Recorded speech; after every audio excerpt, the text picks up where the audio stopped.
नमस्कार मित्रांनो. रोज रोज त्याच त्या भाज्या, पालेभाज्या खाऊन कधी कधी कंटाळा येतो ना. आणि मुलांना तर काही भाज्या अजिबातच आवडतच नाही. आज मी तुमच्यासाठी घेऊन आले आहे एक खूपच सोपी, चवदार आणि पौष्टिक अशी शेंगदाण्याची पातळ भाजी, जिला आपण शेंगदाण्याची आमटी पण म्हणतो.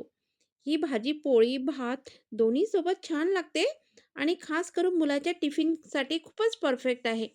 सर्वात आधी मी कच्चे शेंगदाणे मंद आचेवर छान भाजून घेत आहे. शेंगदाणे आपल्याला जळू द्यायचे नाही. हलकेसे रंग बदलले की गॅस बंद करायचा आहे. आणि मी लसण अद्रकची पेस्ट केली आहे आणि मिक्सरमधून छान असं कूट काढून घेतलेला आहे. फार बारीक नाही, थोडासा दाणेदार कूट असला की भाजी छान चविष्ट बनते. आता मी जिरं मोहरी टाकते आहे आणि हे अद्रक लसण सांबाराची पेस्ट टाकते आहे आणि छान होऊ देते आहे त्याला. आणि बघू शकता याच्यामध्ये चवीनुसार आपल्याला जसे तिखट पाहिजे असे लाल मिरची पावडर, हळद, धणे पावडर हे सगळं टाकते आहे आणि थोडासा टोमॅटो टाकते आहे. टोमॅटो थोडासा होऊ देते आहे आणि ही मी मुलांच्या टिफिनच्या सकाळच्या वेळेसच करत आहे. आणि आता मी शेंगदाण्याचा कूट टाकते आहे आणि शेंगदाण्याचा कूट छान होऊ देते. चवीनुसार मीठ टाकायचं आहे. हे सेंधा नमक आहे.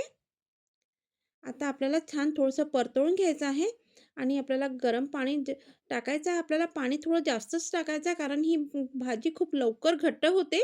तर सुरुवातीलाच पाणी टाकायचं आहे आणि भाजी पातळसर हवी असेल तर थोडं जास्त पाणी घ्या आणि झाकण ठेवा आणि 2-3 उकळ्या छान येऊ द्यायचे आहे. आणि आपल्याला थोडासा घरचा गरम मसाला टाकायचा आहे. यांनी पण छान चव येते. आणि ह्या भाजीमध्ये मी कांदा वगैरे काही नाही टाकलेला. एक सिंपल भाजी आहे आणि खूप छान लागते ही भाजी. आणि शेंगदाण्याचा कूट छान आता आपल्याला वाफ येऊ द्यायची आहे भाजीला. तर पहा मित्रांनो, शेंगदाण्याची आपली पातळ भाजी तयार होत आहे. मग घरात मस्त सुगंध दरवळत आहे. आणि पोळी, भात मुलांच्या टिफिनसाठी करता ही भाजी खूप छान आहे. मी ही भाजी सकाळी टिफिन करता करते आहे. माझ्या मुलांना ही भाजी खूप आवडीनं खातात. कधी-कधी साधी भाजी पण मुलांना जास्त आवडते. शेंगदाणे शरीराला उष्णता देतात, त्यामुळे हिवाळ्यात खायला खूपच चांगले. प्रोटीन भरपूर असल्यामुळे मुलाच्या वाढीस पण मदत होते. पोट भरलेलं असते. आणि तुम्हाला जर व्हिडिओ आवडला असेल तर लाईक, शेअर, सबस्क्राईब करायला विसरू नका. आणि कमेंट्समध्ये नक्की सांगा तुम्ही शेंगदाण्याची भाजी कशी करता. तर बघू शकता मी खूप मसाले वगैरे काहीच टाकलेले नाही आहे, तरी पण भाजी खूप छान झाली आहे. आणि कमेंट्स करायला विसरू नका.